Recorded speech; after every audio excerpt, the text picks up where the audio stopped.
Right, number 5, this one will be a bit of a challenge. We are given one of the zeros, and it is an imaginary root. And we want to factor the rest of the polynomial completely. And it says use the conjugate roots theorem if applicable. Okay, so they tell us that negative 4i is a 0. Whenever you see an imaginary root, you have to know that positive and negative are both roots. So this also tells me that positive 4i is also a 0.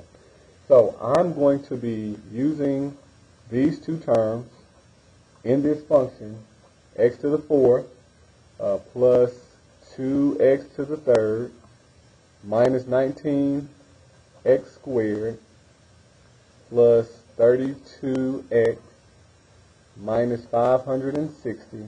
I'm going to be using these two terms to do synthetic division, and we should end up with a 0. But since we have imaginary, it's going to be a little bit more complicated. And then once we find those two zeros, we should have a quadratic that we can either factor or do quadratic formula with. Okay, so the first one I'm going to use is negative 4i. Negative 4i. Okay, then I'm going to list all my coefficients. I have 4, 3, 2, 1, all my terms, so I don't have to put in the zeros as place fillers. So 1, 2, negative 19, positive 32, and negative 560. Okay. Draw a line, bring it straight down, bring down my number 1. All right, so we're going to be multiplying times a negative 4i. And when I multiply by negative 4i, I get a negative 4i. Combining these two, I can't, because this is a real number, this is imaginary. So when I bring this down, I'm just bringing down a 2 minus 4i. Okay, now I'm going to do a little work off to the side so you can keep up with me. Negative 4i times here. We're actually distributing, so this is what I'm doing. Negative 4i times 2 minus 4i. You have to distribute. You multiply times both terms. So we end up with a negative 8i when I multiply times 2. When I multiply times itself, you end up with positive 16i squared. And I squared, from the imaginary number section, I squared is equal to negative 1. So we get negative 8i minus 16. And then we can leave it like that, or we can rearrange it. So when we multiply 4i times here, we get negative 8i minus 16. And then we got to combine these. So the negative 19 and negative 16 will combine. And I'm going to put my real number out front now. We get 25, 35, negative 35 minus 8i. Okay, so that is the first term. I'm trying to put some partitions to divide them because I'm kind of running out of space here. Okay, so first term, second term, third. Now we're going to do the fourth term. So I have to multiply negative 4i times this term. Okay, so negative 4i times 35 will give us positive, because negative times negative, positive 70, this is 140. Okay, so positive 140, so plus 140 I, 140i. And then when I do 4i, negative 4i times negative 8, we get 32 positive, and then I squared. The I squared is a negative 1, so it's going to make it negative, so we end up with a negative 32. Okay, so my real number part, positive 32 and negative 32, when I combine those two, I get 0, and I'm just left with 140i. Okay. And so then I'm going to kind of cut this off. And now this is my last section. So negative 4i times 140i. So big number, we'll compute it with the calculator. 140 times 4, we get 560. Now we actually multiply by negative 4, so I should have a negative 560. And it's going to be I squared. So I got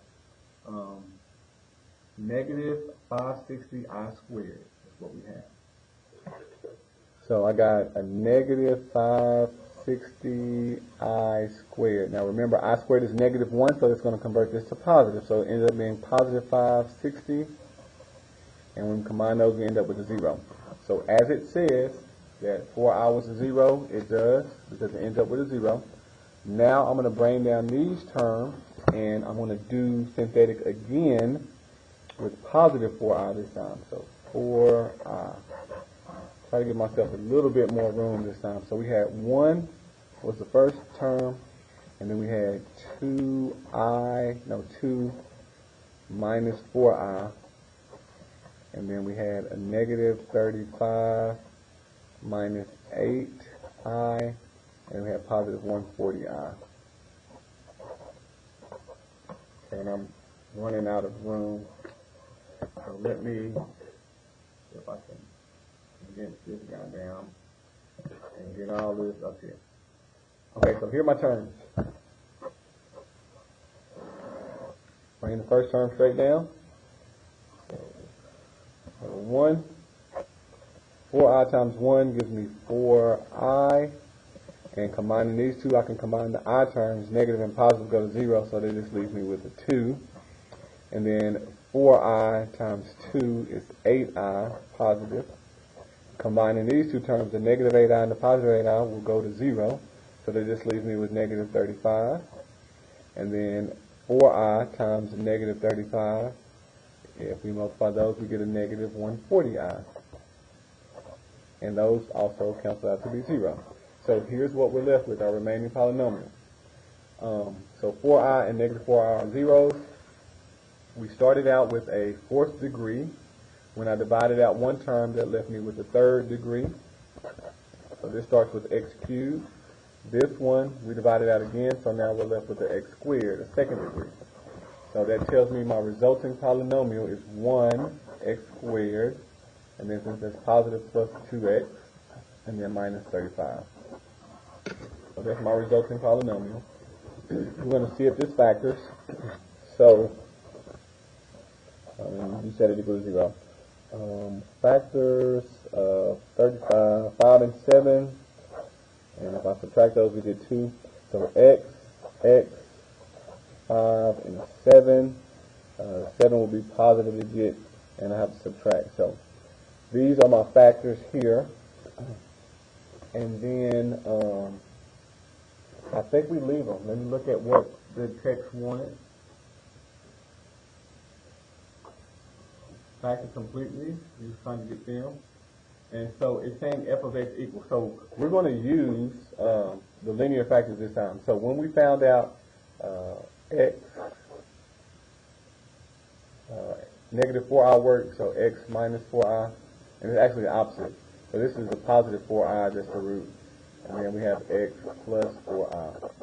Okay, so what I'm saying here is that we have x equals negative 4i, and when we solve, set it equal to 0, we actually have to add 4i. So whatever your zeros are, the opposite signs are what you use in the linear factors. We end up with x plus 4i equals 0. So that's how I'm getting the factor. So the negative 4i, this is that one. The positive 4i, this is that one. Okay, so this is what I'm going to type in the box. That's my linear factor. X minus 5. And we have x plus 7. And we have x plus 4i. And we have x minus 4i.